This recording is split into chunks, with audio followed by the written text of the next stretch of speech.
말씀은 시편 말씀 시편 51편 10절 11절 말씀.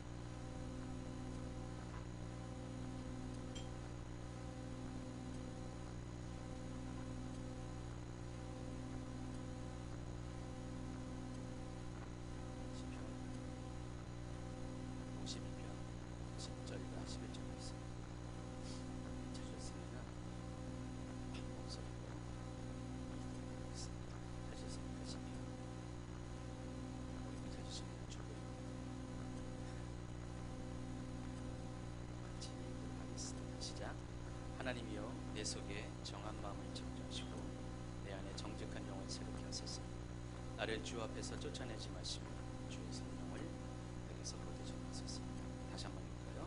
하나님이여 내 속에 정한 마음을 창조하시고 내 안에 정직한 영을 새롭게 하소서. 나를 주 앞에서 쫓아내지 마시고 주의 성령을 내게서 거두지 마소서.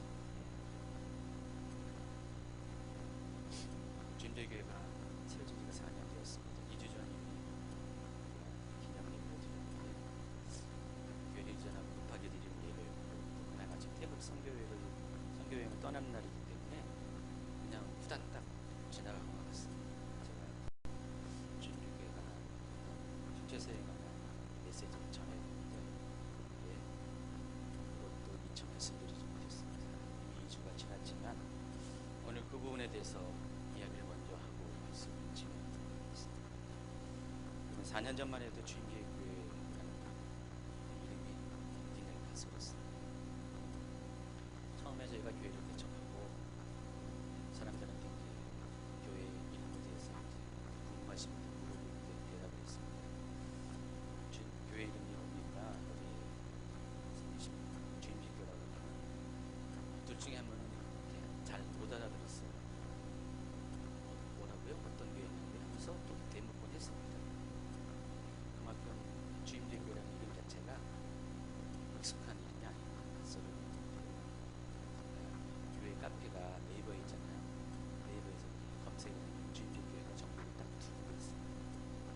물론 검색 안 되는 교회도 있을 수가 있지만 검색되는 교회가 저희 교회하고 대전에 있는 교회 하나 있습니다. 그만큼 주임대교회라는 이름 자체가 흔한 이름도 아니고 익숙한 이름도 아니고 사람들 생각이 상식적인 이름이 아닌 것 같아요. 그래서 많이 낯설합니다. 주임대교회라는 이름이 어떻게 지어졌냐면은 지금 최은야 목사님 기도하면서 받은 이름. 원래는 이제 제가 받은 이름이 따로 있었어요. 저희 교회 카페 제가 카페직인데 별명이 뭔지 아시죠? 하늘직인데 하늘직이라는 이름이 지어진 이름이 사연이 다른 것이 아니라 원래 제가 이제 하늘교회라는 교회를 지으려고 그랬었습니다. 가입을 한 것도 아니고 하면서 그렇게 기도하면서 하늘교회라는 이름을 제가 그랬었는데 좀 그때 당시 교회를 준비하면서 예배드렸던 장소가 하늘에 맞닿은 옥상에 있는 장소에서 예배를 했어요. 16층. 의미가 좀 있었어요. 그때 당시 하늘에 가까운 그리고 하늘의 임재를 사모하기 때문에 그런 이름을 지으려고 저는 마음먹었는데 선영 목사님이 오늘 갑자기 기도하면서 강력하게 주님이 주신 이름이 있다고 해서 기뻐하면서 주임제교회라고 주임제교회 저도 낯설었어요. 주임제교회 낯설어요. 익숙하지 않네. 그런데 어쨌든 주임제교회라는 이름으로 정했고요. 그리고 주임제교회라는 이름으로 교회를 설립하게 됐습니다. 감사한 것은 이름이 참 중요한데 이름대로 되어진 것 같아요. 여러분 동의하시죠? 예, 정말 저희 교회 이름이 정말 잘 졌어요. 이름 그대로 정말 주님의 임재가 있는 교회가 되었습니다. 4년 동안 돌아봐도 정말 주께서 많이 임재하셨습니다. 하나님께서 우리 교회 가운데 특별히 예배 가운데 또 모든 영역 가운데 임하셨지만 그 예배 가운데 많이 임재하시며 많이 감사를 드립니다. 그래서 요즘은 주임제교회 이름이 너무 친숙하고요. 너무 제 마음속에 확신이 드는 이름이 되었습니다. 사람들에게 주임제교회에 대한 첫인상을 지금 물어보면요, 대부분의 사람들이 예배 중에 임하는 임재를 손꼽습니다. 정말 예배 가운데 하나님을 경험 위해서 예배드리지 않고 겉에서만 보는 분들은 저희 교회를 마치 은사만을 강조하는 교회, 오해하는 경우가 있습니다. 그래서 신비주의 추구하는 교회가 아니냐, 은사에 치중하는 교회가 아니냐 이렇게 생각하는 분도 있습니다. 아마 그분들은 이제 한 번도 예배를 드리지 않았기 때문에 이 안에 있는 기름 부으심을 경험하기 때문에 그런 말씀을 하는 것 같습니다. 그런데 한 번이라도 예배를 드리면은 동일하게 저희는 이제 예배에 여러 가지 형식이 없어요. 그렇죠? 물론 형식은 있습니다. 형식이 있는데 그게 너무 자연스러우니까 형식이 없어 보입니다. 우리는 늘 이렇게 일정하게 드리는 형식이 있는데 근데 이 예배 포맷은 딴 것이 아닙니다. 성령께서 이끄시고 하나님께서 이끄시고 그런 예배를 목표로 하고 있습니다. 그러다 보니까 사회자가 따르는 것이 아니라 성령께서 이끄시는 대로 저 자신이 예배 순서를 바뀌는 그런 예배가 되고 있습니다. 그러다 보니까 일정한 포맷이 있지만은 그때그때 예배 때마다 어떨 때는 최인영 목사님께서 중보기도 드리고 예언도 오늘은 안 했잖아요. 성령이 하게 하시면 하고 안 하게 하시면 안 하고 저도 마찬가지고 어떨 때는 이거 어떨 때는 저거 그렇지만 기본적으로 흘러가는 포맷들은 일정 포맷이 있습니다. 그러한 예배를 드릴 때 여러분이 다 동의하시겠지만 여러분이 직접 여기서 하나님을 만나는 경험이 있습니다. 저희가 뭐 특별히 어떤 것을 여러분 도와드리는 건 없지만은 여러분이 예배 가운데 찬양 가운데 하나님 만나세요. 그러면 예배 가운데 진짜 상처도 치유하시고 또 하나님께서 만지시는 경험하면서 위로가 그리고 미처 무슨 말씀을 통해서 깨닫지 못했지만 하나님이 직접 깨닫게 하시는 그런 경험입니다. 예전에 이제 은사 때문에 이제 교회에 찾아오셔가지고 찬양사 연기도를 해달라고 부탁하는 분, 기대하는 분이 있었어요. 요즘은 수가 많이 줄었어요. 예전에는 한 3명 중에 한 분 정도는 그런 목적에서 교회를 찾아오는 분이 있었는데 요즘 한 10명 중에 한 1명 되니까 그 정도를 줄었습니다. 그러니까 그런 분들이 와서 하나님 음성을 듣기를 원하는 뜻을 알기를 원하는데 그냥 늘 언제나 강조하고 분명하는 것이 그런 기도를 받기 전에 사역을 받기 전에 예배를 먼저 참석하시고 전화와 하더라도 예배 참석을 많이 하면은 예배 참석하면은 많은 분들이 기도를 안 받아도 돼요. 그냥 예배 가운데 본인이 응답을 받고 만족하면서 해결받는 그런 분들이 많이 있습니다. 주임제교회는 은사를 추구하는 교회가 절대 아닙니다. 은사에 대해서 물론 강조는 하지만 이 은사는 하나님을 만나는 통로로서 그런 면에서 강조합니다. 우리가 하나님과 친밀해지기 위해서 하나님 음성을 들어야 되죠. 그러기 위해서는 하나님의 성령께서 주시는 은사가 필요합니다. 그런 면에서는 강조를 많이 하지만 은사 자체를 강조하는 것은 절대로 아닙니다. 제가 이미 몇 번에 걸쳐서 이야기를 했습니다. 그래서 우리가 이 주님의 교회는 정체성이 그런 거예요. 주님의 임재를 사모하는 교회, 주님과의 친밀감을 하나님과의 친밀감을 강조하는 교회. 그래서 만약에 이곳에 성령의 은사만 있고 하나님과의 친밀감이 없다면 주님과의 임재가 주님의 임재가 없다면 주님의 교회는 더 이상 주님의 교회는 간판이 있는데요. 다른 것을 바꿔요. 그래서 저희 교회는 늘 언제나 그런 부분을 강조하고 있다는 것을 아시기 바랍니다. 2주 전에 말씀을 드렸을 지금 있습니다. 오늘 이 말씀과 더불어서 오늘 제가 여러분에게 드리고자 하는 말씀은 이것입니다. 주님의 임재는 개인의 삶이나 또 교회 공동체에 있어서 반드시 놓치지 말아야 된다는 것입니다. 왜냐하면 주님이 함께 하시지 않으면 우리는 아무것도 아니기 때문입니다. 여러분, 교회가 교회되는 것, 성도가 성도가 되는 것 모두가 하나님의 임재 밖에서는 불가능합니다. 이 교회가 이 세상에 탄생한 것 성령께서 임하심으로 인해서 사도행전 2장의 성령께서 이 땅에 임하실 때 교회가 탄생했습니다. 여러분의 성도가 된 것도 성령께서 여러분의 마음 가운데 예수 그리스도를 믿을 수 있는 마음을 주시고 또 성령께서 여러분을 그렇게 인도하셨기 때문에 여러분의 복음을 받아들였고 성도가 된 것입니다. 성령님의 임재가 아닌 것은 하나님의 임재가 아닌 것은 교회를 말할 수 없고 성도의 성도됨을 말할 수가 없다는 것입니다. 그러므로 성도라는 것은 거룩한 무리라는 뜻이죠. 자로 어떤 거룩한 무리냐? 주님의 임재 안에 있는 거룩한 것입니다. 사도 바울은 고린도전서 1장 2절에서 예수 그리스도 안에서 거룩하여진 사람을 가리켜서 성도라고 했습니다. 제가 읽어드리겠습니다. 고린도에 있는 하나님의 교회, 고린도서 1장 2절, 곧 그리스도 예수 안에서 거룩하여지고 성도라 부르심을 받는 자들에게, 여러분 분명히 말씀했습니다. 그리스도 안에서 거룩해진 사람, 그래서 성도라고 불림을 받은 사람, 이런 사람들이 바로 저와 여러분처럼 하나님 안에 있는 바로 성도로 불리는 그런 사람이라는 것입니다. 그래서 성도는 자신을 거룩한 자로 부르신 하나님의 말씀처럼, 하나님의 명령에 따라서 하나님의 거룩함처럼 거룩함으로 사는 사람, 아버지의 온전함처럼 온전함으로 살기로 결단한 사람, 이런 사람들이 성도라는 것입니다.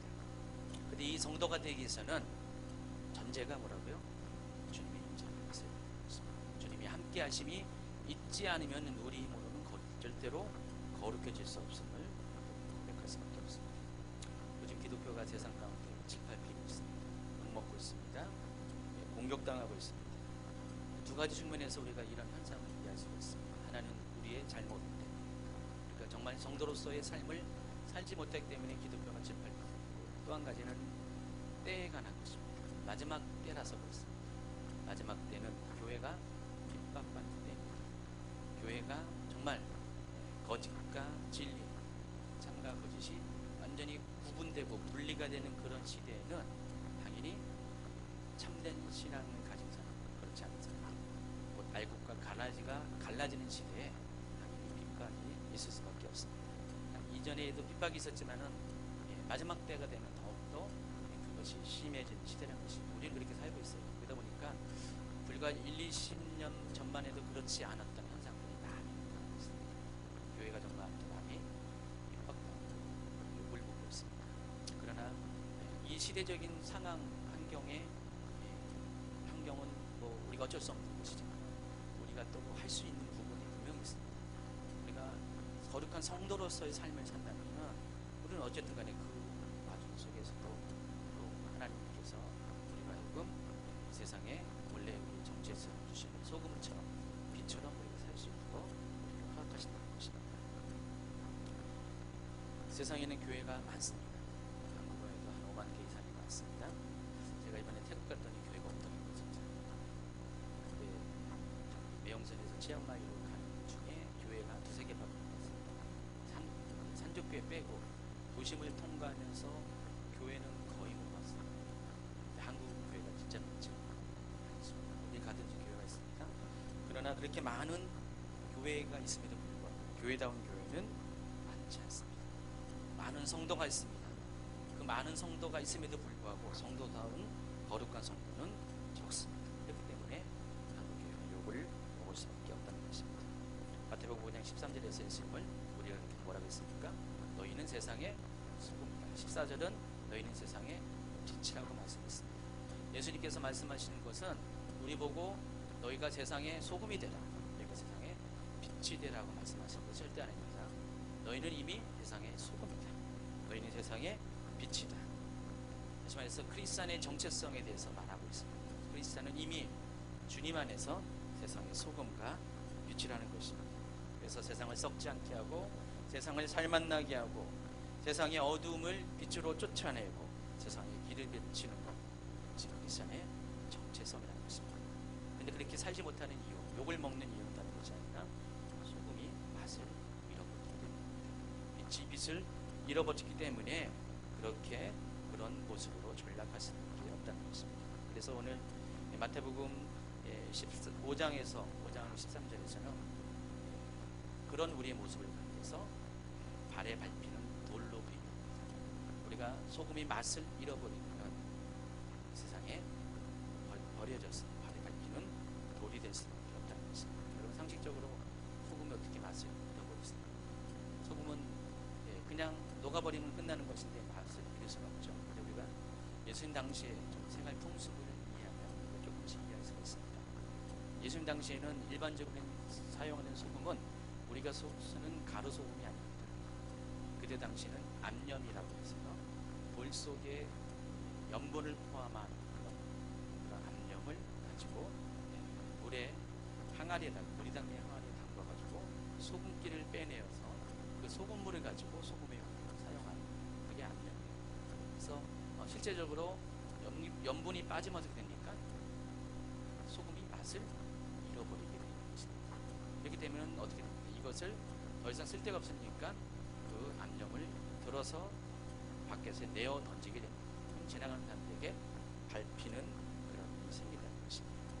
여러분, 우리가 거룩한 성도로서 하나님 우리를 부르시고 우리를 하여금 세상의 소금이 되게 하시고 세상의 빛이 되게 하셨는데, 우리가 세상에 밟히는 삶을 살게 된다는 것은 다른 말로 해서 우리 역시 우리 안에 있는 염분, 소금기가 빠지면 되게 된다는 것인데, 이 소금기가 의미하는 것이거든요. 저는 오늘 그것을 주님의 임재라고 말씀드리고 싶습니다. 주님의 임재가 우리의 삶에서 떠나면 어떻게 됩니까? 우리는 맛을 잃어버린 소금, 빛을 잃어버린 빛이 된다는 것입니다. 정말 많은 분들이 그동안 하나님을 열심히 믿었습니다. 또 성령 안에서 살았습니다. 그러나 어느 날 변합니다.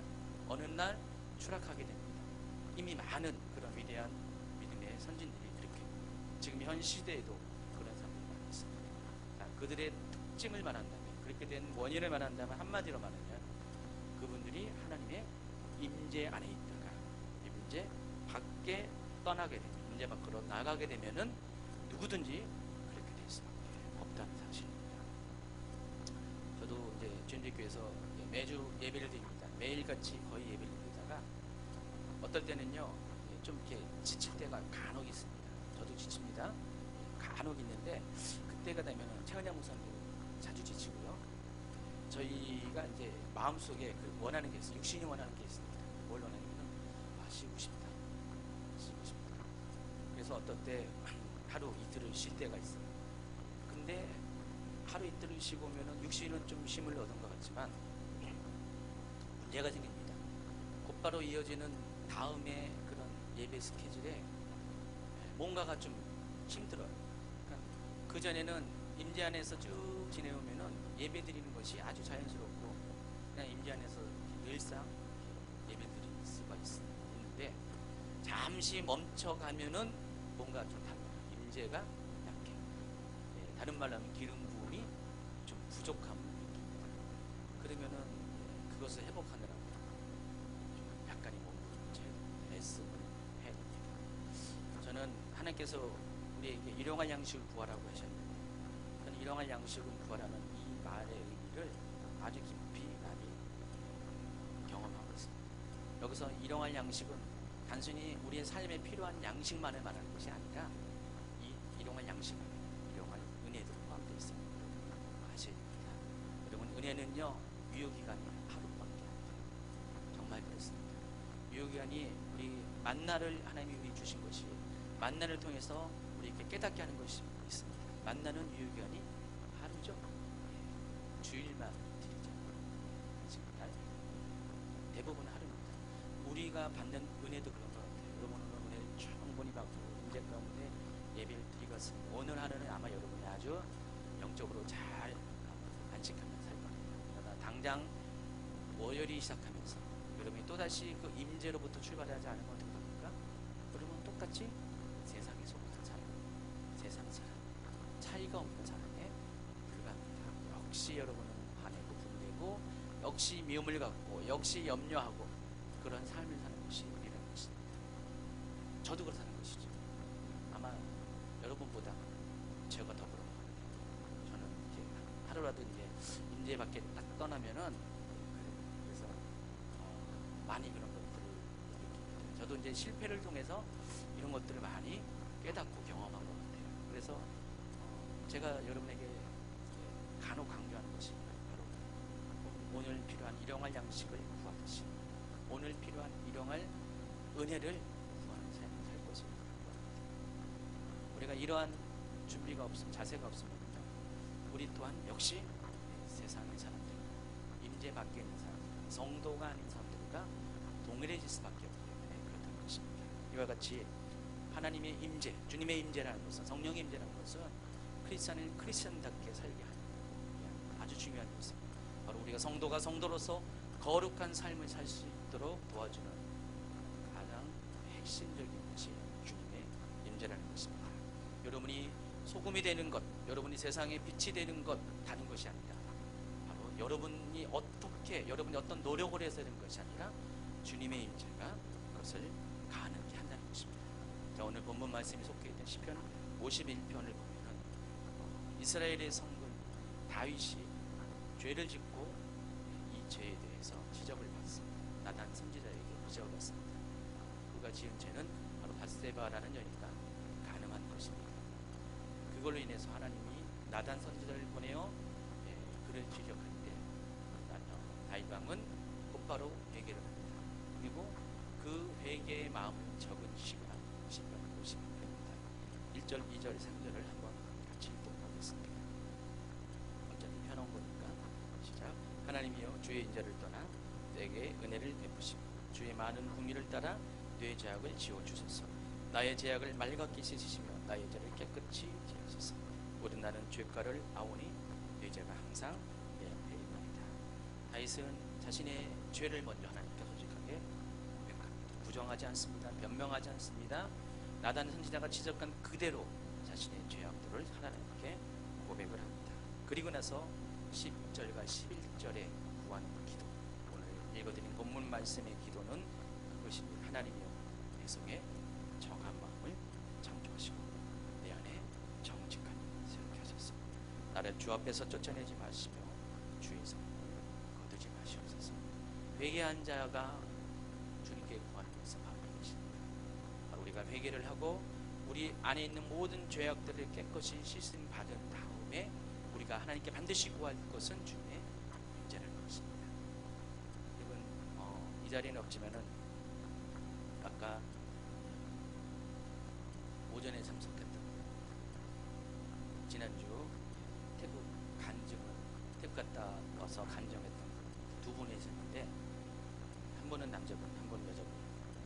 그 중에서 남자분입니다. 우리 이강 지사님이 카톡방에다가 써놓은 글이 있어요. 원래 이강 지사님이 제가 알기로는 그런 분이 아니에요. 요즘은 얼마나 하나님 임재 가운데 들어가고 특별히 이번에 태국 선교 갔다 와가지고 변했어요. 이분이 카톡방에 있습니다. 이번 선교 기간 찍은 사진을 카톡에다 올리다 보니까 본인 사진기에 카메라, 핸드폰에 용량이 닫혔어요. 잘못해가지고 정리하시겠습니까 할 때 눌렀대요. 눌렀더니 앞에 있는 사진이 다 지워졌대요. 무려 1500장이나 싹 지워졌습니다. 완전 포맷됐습니다. 그래서 새로 찍은 사진 그 100장 빼고는 다 지워졌습니다. 이것을 보시면서 그런 고백을 합니다. 이렇게 썼더라고요. 컴퓨터를 가끔씩 포맷하듯이 우리의 심령과 믿음도 이번 선교를 통해 신실하지 못한 주님께 부끄러운 삶, 죄악된 삶들이 씻어지고 깨어지고 지워져서 거듭나는 포맷을 원합니다. 주님이 원하시고 기뻐하시는 거룩하고 신실하게 살아가기를 원합니다. 목마름으로 갈급함으로 주님께 나아가기를 원합니다. 중보하고 주님 나라 확장의 마음 더해지기를 원합니다. 주님 감사합니다.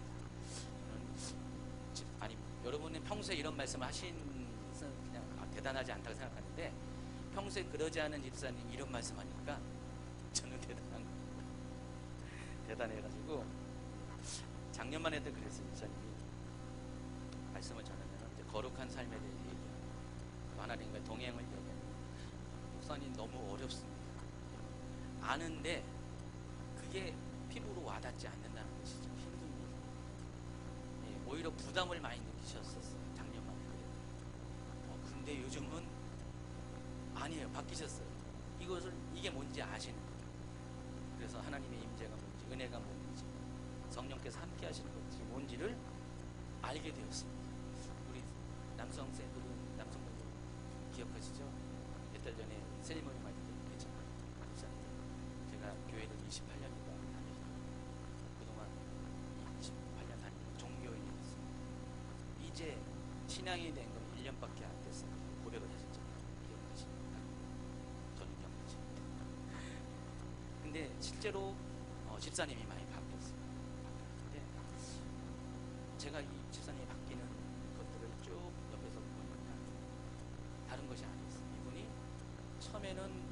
와서 예배드리고 이 교회 찬양 30분, 1시간 하는 거 힘들잖아요. 찾아오시는 분. 처음에는 힘들고 어렵고 낯설었는데, 그러니까 주님의 임재 자체가 낯설었죠. 근데 어느덧 주님의 임재를 조금씩 맛을 보게 됐어요. 아, 이게 주님의 임재인 것입니다. 아, 하나님이 이렇게 만나주시는 거구나. 이런 것들을 조금씩 맛보면서 임재 안에 조금씩 들어가면서 달라지죠. 그래서 전에는 이렇게 고백했죠. 아, 고백입니다. 주님의 주대심, 하나님과의 친밀감을 그렇게 고백을 하시게 되더라고요. 제가 이 자리에 안 계신데 지금 오늘 오전에 예배드리고 잠깐 피크파를 좋은 얘기인데 상관없죠. 욕하는 얘기가 아니라서 좋은 얘기여서 아무튼 정말 그걸 통해서 하나님의 임재를 느끼면서 많이 바뀌기 시작한 것을 봤습니다. 저희가 뭐 성경공부도 하고 여러 가지도 많이 했죠. 저희가 애쓰는 노력은 이만큼밖에 없어요. 나머지 99%는 하나님의 임재 안에 있을 때 하나님이 스스로 그분을 변화해 주시고 새롭게 하신다. 주님의 임재는 이처럼 사람을 변화시킵니다. 주님의 임재는 사람을 새롭게 합니다. 관점을 바꾸게 하고 사람의 삶의 모든 것들을 변화합니다. 그러면 원래 다윗은요, 주님의 임재가 무엇인지를 아는 사람이었어요. 늘 어릴 때부터 다윗은 주님의 임재를 가운데 다 아는 사람이었습니다. 다윗은 악기를 다루면서 찬양을 하면서 어린 시절부터 하나님을 예배하는 그런 사람이었습니다. 다윗의 일생 중에서 우리가 쭉 보면은 다윗이 실수를 한 것이 오늘 시편 52편에 단 한 번에 실수를 하게 됩니다. 대부분은 실수를 없었어요. 온전한 삶을 살았습니다. 근데 다윗이 그렇게 실수 없는 삶을 살 수 있었던 이유, 다른 것이 아니라 항상 주님의 임재 안에 그가 머물러 있었습니다. 약점도 많고 부족한 점도 많고 배경도, 가문의 배경도 약하고 그 가문 중에서도 가장 말제 아들이잖아요. 사무엘이 기름 부음 받을 자를 택하기 위해서 이새의 집에 왔을 때 아버지 이새는 아예 다윗은 부르지도 않을 정도로 다윗은 그런 존재감을 가진 사람이었는데, 그러나 그런 그가 3번이나 붙여서 기름 부음을 마침내 유다와 이스라엘의 왕이 될 수 있는, 그리고 다윗의 후손을 통해서 그리스도가 이 땅에 오시기까지 정말 하나님의 인정을 받는 사람이 될 수 있는 단 한 가지입니다. 다윗은 언제나 겸손함으로 하나님의 임재 앞에 설 수 있는 그런 사람이기 때문입니다. 그런 그가 단 한 번의 실수를 하게 된 것은 다른 것이 아닙니다. 그런 그도 주님의 임재 밖에 나갈 때가 있고, 그때는 여지 없습니다. 그때는 누구나 실수합니다. 그때는 누구나 추락할 수밖에 없고, 그때는 누구나 죄악을 저지를 수밖에 없는 것입니다. 성경에 보면은 다윗이 얼만큼 주님을 사랑하고 찬양하고 주님을 예배하는지에 대해서 여러 가지 이야기가 나오는데, 그 중에서 한 가지 이야기는 사무엘하 6장을 보면은 다윗이 하나님의 궤를 되찾게 되는 장면이 나옵니다. 여러분, 하나님의 궤, 언약궤는 어떤 것입니까? 하나님의 임재가 있는 상징적인 그런 물건입니다. 이 언약궤가 광야 시대에는 성막의 성소 안에 있는 지성소에 가장 깊숙한 곳에 언약궤가 있었습니다. 하나님은 언약궤 위에 있는, 언약궤 뚜껑에 있는 희운소, 속죄소라고 하는 그곳에 자정하십니다. 두 그룹 천사의 날개를 의자 삼아가지고 하나님은 거기에 자정하십니다. 그리고 거기서 임재하십니다. 그래서 하나님은 자신이 거기에 임재하시는 증거로서 두 가지 증거를 보여주십니다. 낮에는 구름 기둥이 성막의 언약궤 위에서 떠오르고, 밤에는 불 기둥이 그곳에 머물게 됩니다. 그래서 구름 기둥과 불 기둥이 머물면은 이스라엘 백성도 거기에 머물고, 구름과 불 기둥이 움직이면은 그들도 장막을 걷고 그렇게 움직였습니다. 그러니까 광야 생활 시대 동안 하나님의 임재가 머무는 곳이 바로 언약궤였습니다. 그 언약궤는 성막에 있었습니다. 그리고 솔로몬이 성전을 지었을 때 그 언약궤는 솔로몬 성전 안에 모셔지게 됐습니다. 그러나 그 중간에 몇십 년 기간 동안에 하나님의 언약궤가 거처할 장소가 성막도 성전도 아닌 그런 임시적인 성소에 잠시 머무는 때가 있었습니다. 바로 그때 다윗이 그런 시기 가운데서 블레셋에게 앞선 왕 사울이 언약궤를 빼앗겼는데 그것을 다시 되찾게 되는 장면이 사무엘 하 6장에 나오게 됩니다. 6장과 7장은 그 부분을 다루고 있습니다. 그때 빼앗겼던 언약궤를 다시 되찾아왔을 때 아직 성전이 준비되지 않았고 아직 성소가 준비되지 않았을 때 그 언약궤가 잠시 동안 머무는 장소가 있었습니다. 그것이 어디냐면은 다윗이 언약궤를 보관하기에 준비된 장막이 있었다는 것입니다. 사무엘 하 6장 17절에 보면 이런 게 있습니다. 여호와의 궤를 메고 들어가서 다윗이 그것을 위하여 친 장막 가운데 그 준비한 자리에 그것을 두었다고 했습니다. 그래서 그것은 언약궤를 말하는 것입니다. 그러니까 다윗은 언약궤가 온다는 소식을 듣고 언약궤를 보관하기 위해서 장막을, 텐트를 준비했습니다. 자, 근데 이 텐트의 구조를 보면은 우리가 알고 있는 성막의 구조와는 다릅니다. 우리가 알고 있는 성전의 구조와는 다릅니다. 성막과 성전은 동일하게 구조가 되어 있습니다. 성소가 있고 지성소가 있습니다. 그 중간에 휘장이 가려져 있습니다. 그래서 이 언약궤, 하나님의 임재는 휘장 안에만 껌껌한 곳에만 있는 것이 일상의 모습이었습니다. 그러나 다윗의 장막의 특징은 뭡니까? 휘장이었습니다. 그래서 늘 언제나 텐트 가운데 늘 오픈된 것이 그런 다윗의 장막의 구조입니다. 아마 다윗이 몇십 년 동안 자신의 장막 가운데, 자신이 언약궤를 준비한 장막 가운데 하나님의 임재가 있는 언약궤를 모시면서 생활하는 것들을 생각해 봅니다. 제가 만약에 다윗이었다면 제가 머무는 그런 궁정의 한편에 텐트를 치고 언약궤를 모셔뒀잖아요. 그러면은 하나님의 임재가 있는 곳이잖아요. 하나님이 실제로 임재했던 곳입니다. 그 언약궤가 있는 텐트를 보고 그냥 가만히 있었을 것 같아요. 아닙니다. 날마다 아침, 점심, 저녁 수시로 보고 또 보고 또 보고 해서 장막을 찾아갔을 것입니다. 장막을 찾아가서 장막의 문을 삐그치 열고 언약궤가 잘 있는지 볼 것이고, 때로는 그 안에 들어가서 언약궤 앞에서 찬양도 할 것이고 기도도 할 것이고 하나님을 높이면서 하나님께 예배드리는 것들이 충분히 가능한 것입니다. 다윗은 아마도 그 시절이 가장 좋았을 것 같아요. 가장 행복할 것 같아요. 항상 언제나 접할 수 있는, 언제나 찾아갈 수 있는 장막 가운데 하나님의 임재를 모시는 삶을 살았다는 것입니다. 이 다윗의 장막이 한시적으로 그때만 운영됐습니다. 솔로몬 성전이 완공된 후로는 언약궤는 그곳으로 옮기게 되었습니다. 그리고 다윗의 장막은 더 이상 존재하지 않았습니다. 그런 것처럼 하나님께서는 우리 가운데 늘 언제나 우리 가까이에 너무나 친근하고 너무나 아무런 가림도 없이 휘장이라는 그런 장애물도 없이 우리 안에 머무기를 원하시는 것이 하나님의 원래 마음과 뜻인데, 이것들이 사람들에 의해서 가려지고 차단되어지고 형식화되고 어떤 종교적으로 바뀌면서 하나님의 임재가 전국으로 떠나게 됐습니다. 하나님은 마지막 때 이 다윗의 장막이 회복된 것들을 아모스 선지자를 통해서 예언을 하고 있습니다. 아모스 9장 11절입니다. 그날에 내가 다윗의 무너진 장막을 일으키고 그것들을 틈을 막으며 그 허물어진 것을 일으켜서 옛적과 같이 세울 것이라고 말씀을 하고 있습니다. 이 다윗의 무너진 장막은 실제로 장막이 다시 세워진다는 물리적인 것을 말하는 것이 아니라 다윗이 그때 당시에 그렇게 했던 것처럼 하나님의 임재를 늘 가까이 경험할 수 있는 그러한 시대가, 그런 종교적인 환경들이 반드시 다시 회복될 것을 예언을 하고 있습니다. 이미 사도행전 시대에 그것이 회복됐습니다. 사도행전 15장 16절에 보면 이런 말씀이 있습니다. 이후에 내가 돌아와서 다윗의 무너진 장막을 다시 지으며 또 허물어진 것을 다시 지어 일으킬 것이라. 이 아모스 선지자의 예언을 가지고 바로 그때가 지금인 것을 말씀을 하고 있습니다. 네?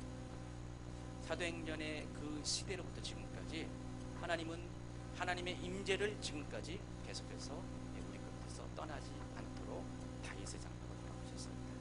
이 다윗의 장막은 바로 성령의 안에서 가능합니다. 성령님은 하나님의 임재가 우리 안에 늘 함께한다는 그런 증거입니다. 성령님이 우리가 함께하실 때 하나님은 늘 우리와 함께하십니다.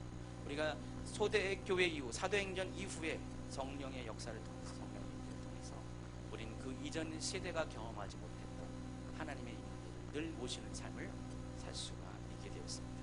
그래서 우리가 이 성령의 임재를 통해 곧 하나님의 임재를 통해서 어느 누구도 원하는 사람이라면 한 번도 예외 없이 하나님의 임재를 경험하는 시대에 살고 있습니다. 하나님의 임재는 너무나 중요합니다. 하나님의 임재는 우리의 삶을 거룩하게 합니다. 하나님의 임재는 우리가 하나님 앞에 거룩하게 살 수 있도록 실제적으로 능력이 되는 것이 하나님의 임재라는 것입니다. 여러분, 성경에는요, 우리가 거룩할 것을 명합니다. 레위기 19장 2절에도 하나님이 거룩하니 너희도 거룩하라. 또 마태복음 5장 48절에도 아버지 온전함처럼 우리도 온전할 것을 강조하고 있습니다. 베드로 전서에도 보면은 베드로전서 1장 15절에도 우리가 거룩한 행실을 살 것들을 강조하고 있습니다. 하나님 우리에게 계속해서 거룩과 거룩을 말하고 온전을 말하고 있는데 우리가 어떻게 거룩할 수 있고 어떻게 온전할 수 있을까? 물론 우리가 조금 노력해서 거룩한 티는 낼 수가 있습니다. 온전한 그런 모양을 낼 수가 있지만은 우리가 온전해지고 거룩할 수 있는 유일한 방법은 단 한 가지입니다. 하나님의 임재입니다. 하나님의 임재가 없으면은 우리는 절대로 우리 힘으로 거룩해질 수 없습니다. 제가 제 자신을 봐도 여러분 자신 한번 보도록 하겠습니다. 하나님이 함께 하시지 않으면 우리가 어찌 정말 하나님의 말씀대로 살 수가 있습니까?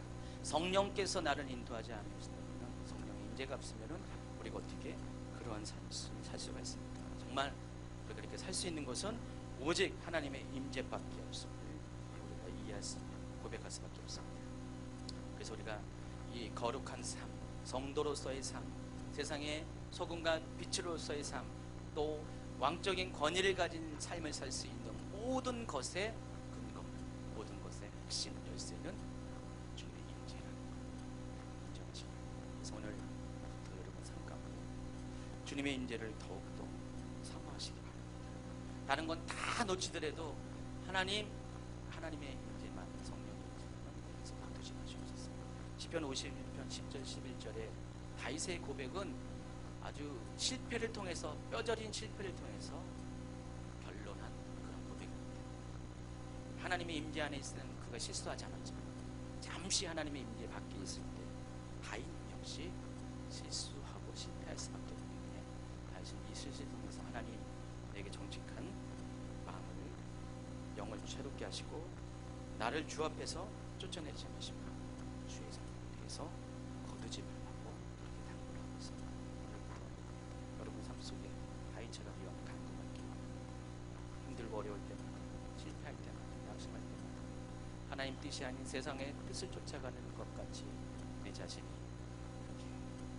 이렇게 보여질 때마다, 길을 잃어버릴 때마다 하나님의 임재를 통해서 주여 이곳에 나에게 임하여 주시옵소서. 주님, 저는 주님이 아니고서는 아무것도 아닙니다. 내가 아무리 노력한다 할지라도 거룩의 발꿈치도 따를 수 없는 연약한 힘을 고백합니다. 주님, 나에게 언제나 정결한 마음을 주시옵소서. 정직한 영을 주시옵소서. 하나님, 나의 안에서 주의 성령을 떠나지 않도록, 거두지 않도록 도와주시옵소서. 여러분 그렇게 기도하시고 날마다 그런 임재가 있는 장소에 나오시면, 그래서 여러분이 거룩한 예배가 있고 거룩한 임재가 있는 장소에서 여러분이 하나님을 만날 때 하나님 다윗의 장막과 같은 곳에서 여러분이 계속해서 만나주시고 계속해서 주의 임재 안에서 거하는 여러분들을 도와주실 것입니다. 그런 삶을 살기를 예수님의 이름으로 축복합니다.